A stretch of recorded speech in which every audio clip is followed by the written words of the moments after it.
hukum syariat dan agama yang diwahyukan oleh Allah Subhanahu wa Ta'ala kepadanya, mengangkat derajat manusia yang tertindas dan lemah ke tingkat yang sesuai dengan fitrah dan kodratnya. Nabi Nuh berusaha menghilangkan sifat-sifat sombong dan congkak yang melekat pada para pembesar kaumnya dan mendidik agar mereka berkasih sayang, tolong-menolong di antara sesama manusia. Akan tetapi dalam waktu yang cukup lama itu, Nabi Nuh tidak berhasil menyadarkan dan menarik kaumnya untuk mengikuti dan menerima dakwahnya untuk beriman, bertauhid dan beribadat kepada Allah Subhanahu wa Ta'ala, kecuali sekelompok kecil kaumnya yang tidak mencapai 100 orang.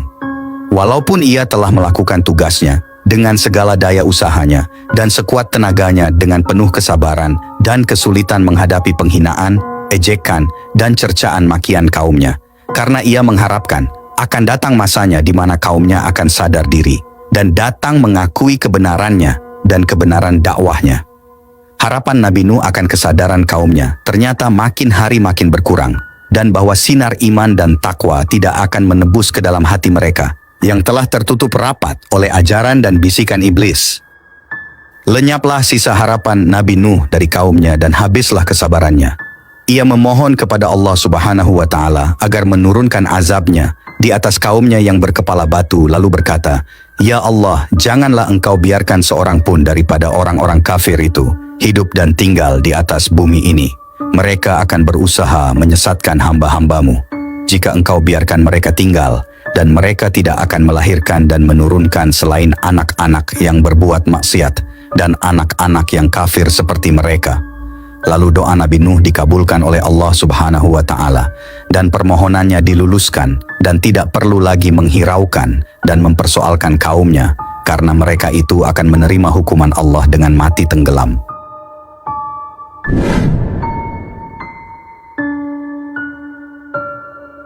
Segeralah Nabi Nuh mengumpulkan para pengikutnya dan mulai mereka mengumpulkan bahan yang diperlukan untuk maksud tersebut. Kemudian dengan mengambil tempat di luar dan agak jauh dari kota dan keramaiannya, mereka dengan rajin dan tekun bekerja siang dan malam, menyelesaikan pengerjaan perahu yang diperintahkan itu. Walaupun Nabi Nuh telah menjauhi kota dan masyarakatnya agar dapat bekerja dengan tenang tanpa gangguan bagi menyelesaikan pengerjaan perahunya, namun ia tidak luput dari ejekan dan cemoohan kaumnya yang kebetulan atau sengaja melalui tempat kerja pengerjaan perahu tersebut. Mereka mengejek dan mengolok-olok dengan mengatakan, "Wahai Nuh, sejak kapan engkau telah menjadi tukang kayu dan pembuat perahu? Bukankah engkau seorang nabi dan rasul menurut pengakuanmu? Kenapa sekarang menjadi seorang tukang kayu dan pembuat perahu? Dan perahu yang engkau buat itu di tempat yang jauh dari air, ini adalah maksudmu untuk ditarik oleh kerbau, ataukah mengharapkan angin yang akan menarik kapalmu ke laut?" Nabi Nuh dengan sikap dingin dan tersenyum seraya menjawab, "Baiklah, tunggu saja saatnya nanti. Jika kamu sekarang mengejek dan mengolok-olok kami, maka akan tibalah masanya kelak bagi kami untuk mengejek kamu, dan akan kamu ketahui kelak untuk apa perahu yang kami siapkan ini. Tunggulah saatnya azab dan hukuman Allah menimpa atas diri kamu." Setelah selesai pekerjaan pembuatan perahu yang merupakan alat angkutan laut pertama di dunia, Nabi Nuh kemudian menerima wahyu dari Allah. "Siap-siaplah engkau dengan perahumu. Bila tiba perintahku dan terlihat tanda-tanda daripadaku, maka segeralah angkut bersamamu di dalam kapalmu dan kerabatmu, dan bawalah 2 pasang dari setiap jenis makhluk yang ada di atas bumi, dan berlayarlah dengan izinku." Kemudian tercurahlah dari langit dan memunculkan dari bumi air yang deras dan dahsyat yang dalam sekelip mata. Telah menjadi banjir besar melanda seluruh kota dan desa menggenangi daratan. Perahu Nabi Nuh yang telah terisi penuh dengan para orang mukmin dan pasangan makhluk yang diselamatkan oleh Nabi Nuh atas perintah Allah Subhanahu wa Ta'ala. Dengan iringan Bismillahi majraha wa mursaha, berlayarlah perahu Nabi Nuh dengan lajunya menyusuri lautan air, menentang angin yang kadang kala lemah lembut dan kadang ganas dan dahsyat.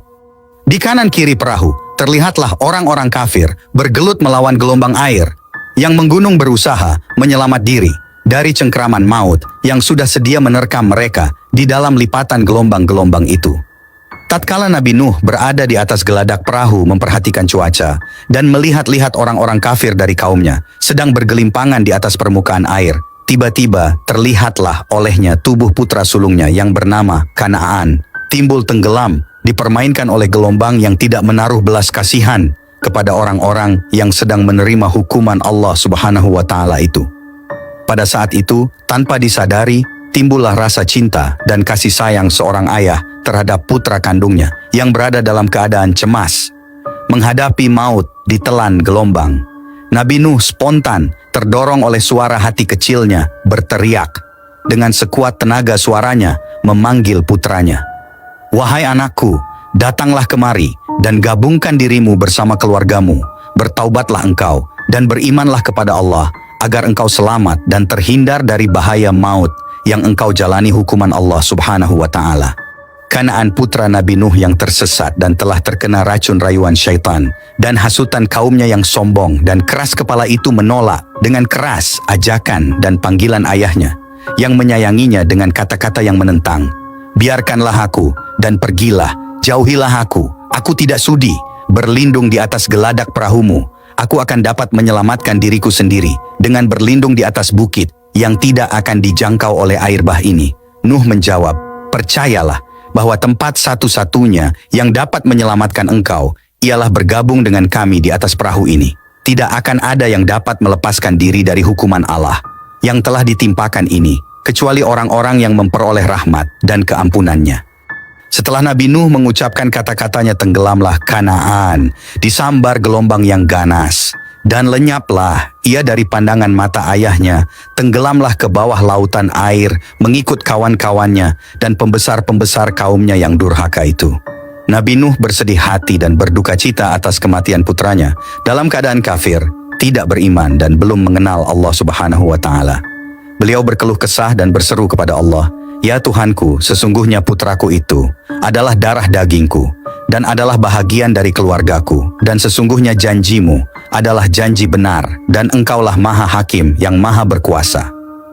Allah berfirman, "Wahai Nuh, sesungguhnya dia putramu itu tidaklah termasuk keluargamu, karena ia telah menyimpang dari ajaranmu, melanggar perintahmu, menolak dakwahmu, dan mengikuti jejak orang-orang yang kafir daripada kaummu. Coretlah namanya dari daftar keluargamu. Hanya mereka yang telah menerima dakwahmu, mengikuti jalanmu dan beriman kepadaku, dapat engkau masukkan dan golongkan ke dalam barisan keluargamu, yang telah aku janjikan perlindungannya dan terjamin keselamatan jiwanya. Adapun orang-orang yang mengingkari risalahmu, mendustakan dakwahmu, dan telah mengikuti hawa nafsunya dan tuntutan iblis, pastilah mereka akan binasa menjalani hukuman yang telah aku tentukan, walau mereka berada di puncak gunung.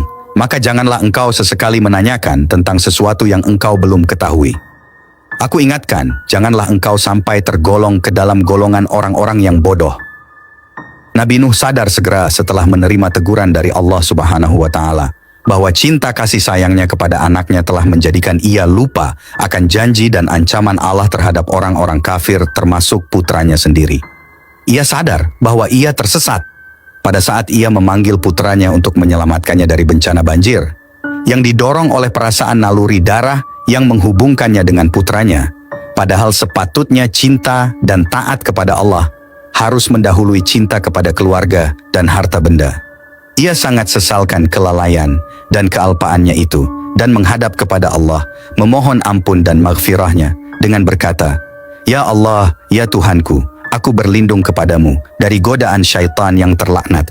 Ampunilah kelalaian dan kealpaanku, sehingga aku menanyakan sesuatu yang aku tidak mengetahuinya. Ya Allah, bila engkau tidak memberi ampun dan maghfirah, serta menurunkan rahmat bagiku, niscaya aku menjadi orang yang rugi."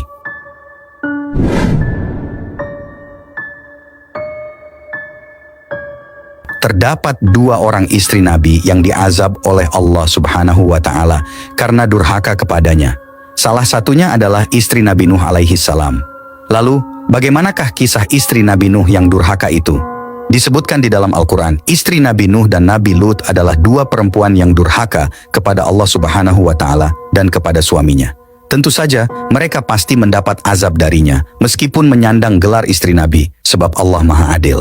Allah Subhanahu wa Ta'ala berfirman dalam surah At-Tahrim ayat 10 yang berbunyi, yang artinya, Allah membuat perumpamaan bagi orang-orang yang kufur, yaitu istri Nuh dan istri Lut. Keduanya berada di bawah tanggung jawab dua orang hamba yang saleh di antara hamba-hamba kami, lalu keduanya berkhianat kepada suami-suaminya.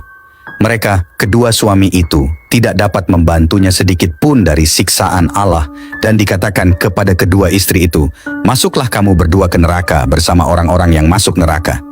Harta yang dimiliki Nabi Nuh habis, digunakan untuk berdakwah di jalan Allah Subhanahu wa Ta'ala dan membantu orang-orang miskin. Beliau juga tidak mengharap apapun dari dakwah yang disebarkannya, sehingga tidak mungkin bagi beliau untuk mendapat penghasilan dari jihadnya itu. Kondisi ekonomi yang tidak stabil inilah yang kemudian memicu istri Nabi Nuh untuk berkhianat kepada beliau.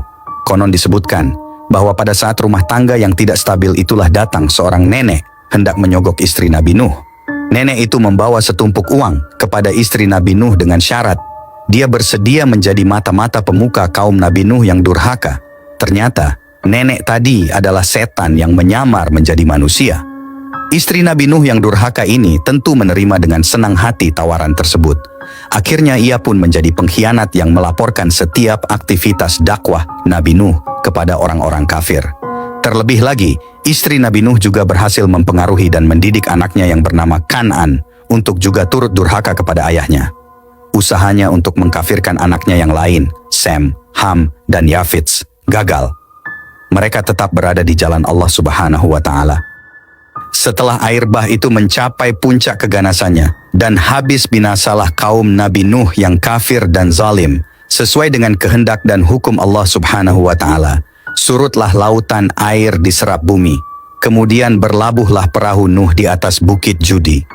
Allah berkata kepada Nabi Nuh, "Turunlah wahai Nuh ke darat, engkau dan para mukmin yang menyertaimu, dengan selamat dilimpahi barakah dan inayah dari sisiku, bagimu dan bagi umat yang menyertaimu." Kisah Nabi Nuh dalam Al-Quran. Al-Quran menceritakan kisah Nabi Nuh dalam 43 ayat, dari 28 surah diantaranya. Surah Nuh dari ayat 1 hingga 28. Juga dalam surah Hud ayat 27 hingga 48 yang mengisahkan dialog Nabi Nuh dengan kaumnya dan perintah pembuatan perahu serta keadaan banjir yang menimpa di atas mereka. Pengajaran dari kisah Nabi Nuh, bahwasanya hubungan antara manusia yang terjalin karena ikatan persamaan kepercayaan atau pemahaman akidah dan pendirian adalah lebih erat dan lebih berkesan daripada hubungan yang terjalin karena ikatan darah atau kelahiran. Kan'an, yang walaupun ia adalah anak kandung Nabi Nuh, oleh Allah Subhanahu wa Ta'ala dikeluarkan dari bilangan keluarga ayahnya karena ia menganut kepercayaan dan agama berlainan dengan apa yang dianut dan didakwahkan oleh ayahnya sendiri. Bahkan ia berada di pihak yang memusuhi dan menentangnya.